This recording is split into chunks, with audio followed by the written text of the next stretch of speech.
Di kesempatan kali ini gue akan mereview sebuah film yang berjudul Jailbait. Jailbait, ya gitu dah pokoknya.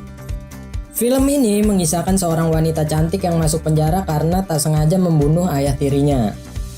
Tanpa berlama-lama lagi langsung aja cuy masuk ke alur ceritanya. Let's go.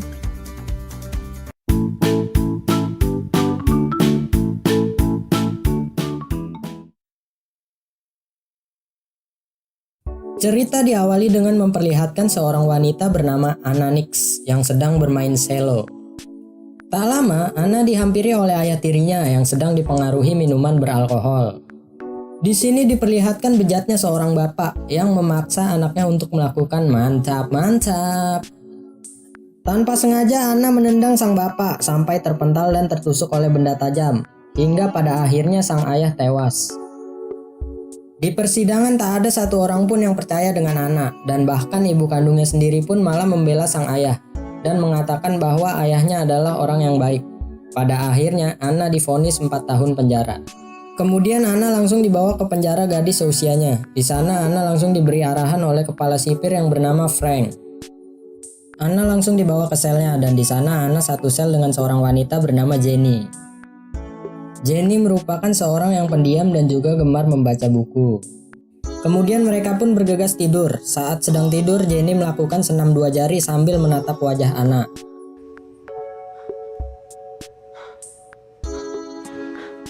Kemudian seluruh napi digiring keluar untuk beraktivitas. Di sana Anna dihampiri seorang wanita pemimpin geng yang bernama Cody. Cody mengajak Anna untuk bergabung dengan kelompoknya, tetapi Anna menolaknya. Anna pun langsung mendapat perlakuan buruk dari kelompok Cody. Saat sedang mengepel, Anna dibawa ke suatu ruangan dan dipukuli oleh kelompoknya Cody. Anna ditanya oleh penjaga siapa yang telah memukulinya, namun Anna enggan memberitahunya. Anna pun langsung dirawat oleh seorang wanita yang bernama Jen. Kemudian Anna menghampiri Frank untuk meminta bantuan. Frank menawarkan perlindungan ke Anna dari kejamnya napi yang ada di sana. Tetapi dengan syarat ia harus esek-esek dengan Frank terlebih dahulu. Anna menolaknya lalu pergi meninggalkan Frank. Di sel, Jenny mencoba untuk menenangkan Anna dan tanpa sadar Anna diajak perang tanpa pedang oleh Jenny. Setelah selesai, mereka pun kembali beraktivitas dan di sana Anna diganggu oleh geng kulit hitam. Karena tak kuat menahan bulian dari geng-geng yang ada di sana, Anna pun memutuskan untuk bergabung dengan kelompoknya Cody. Cody pun langsung menjelaskan syarat untuk masuk ke kelompoknya.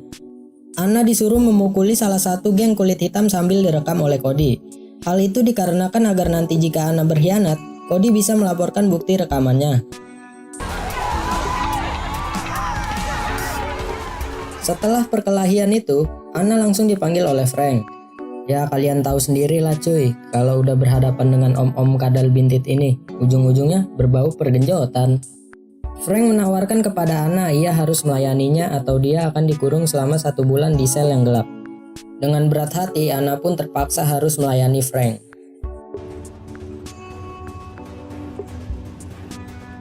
Setelah selesai, Anna dipanggil oleh Cody dan mengatakan bahwa dia telah resmi masuk ke dalam gengnya. Kemudian Cody menyuruh Anna untuk menghisap narkoboy bersama dengannya.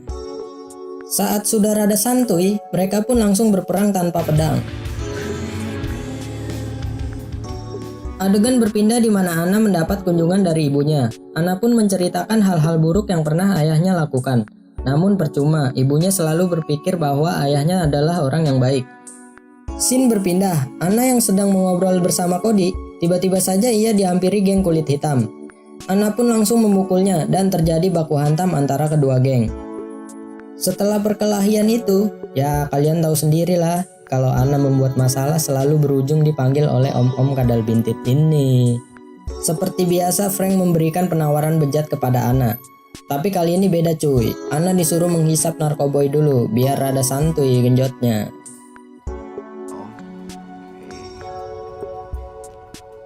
Adegan berpindah di mana Anna sudah berubah dan tidak bisa mengendalikan amarahnya. Hal itu dikarenakan genjotan-genjotan yang menimpanya setiap waktu dan juga obat-obatan yang terus dia konsumsi.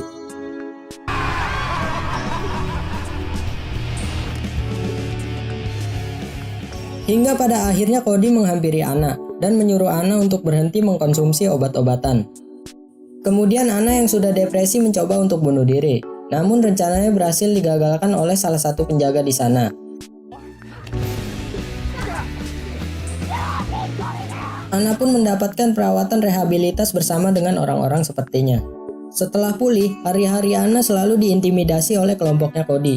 Hal itu dikarenakan Anna keluar dari gengnya. Singkat cerita, Anna dikunjungi oleh ibunya, dan sang ibu meminta maaf kepada Anna karena dia tidak mempercayainya.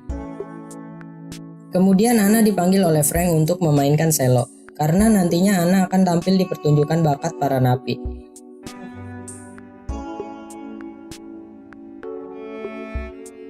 Anna yang sudah muak dengan kelakuan Frank, ia mencoba meminta bantuan kepada Jen untuk melaporkannya.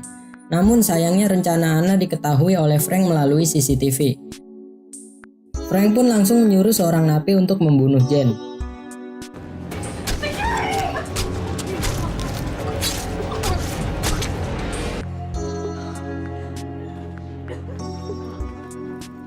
Singkat cerita, tiba pada saatnya acara pertunjukan bakat, dan di sana Anna memainkan selonya.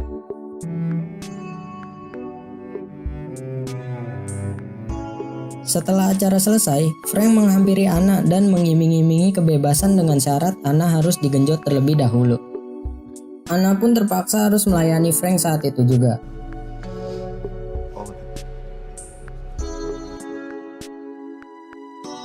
Setelah itu, Anna menemui Cody untuk bekerja sama menghancurkan Frank.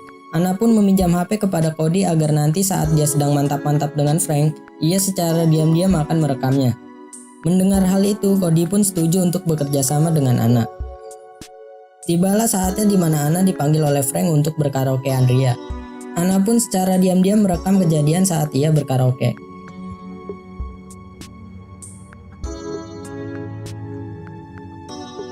Di hari itu juga ada pengajuan bebas bersyarat apabila tahanan tersebut memenuhi kriteria. Anna pun bercerita tentang kehidupannya di penjara, dan juga ia menyesal dan tidak akan mengulangi perbuatannya lagi. Pada saat Frank berbicara, ia tidak membela Anna dan juga berbicara buruk tentang Anna. Pada saat itu juga Anna langsung menunjukkan bukti rekaman saat ia berkaraokean ria dengan Frank. Frank pun langsung ditangkap dan Anna akhirnya dibebaskan.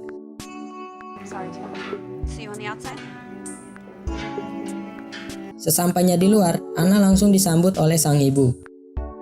Adegan ditutup dengan Anna yang sedang bermain cello di depan orang-orang, dan film pun tamat.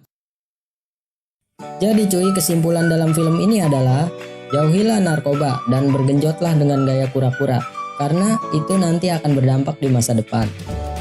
Oke cuy, sampai di sini dulu alur ceritanya. Kalau kalian punya rekomendasi film menarik lainnya, komen aja di bawah. Thank you and see you in the next video. Bye bye.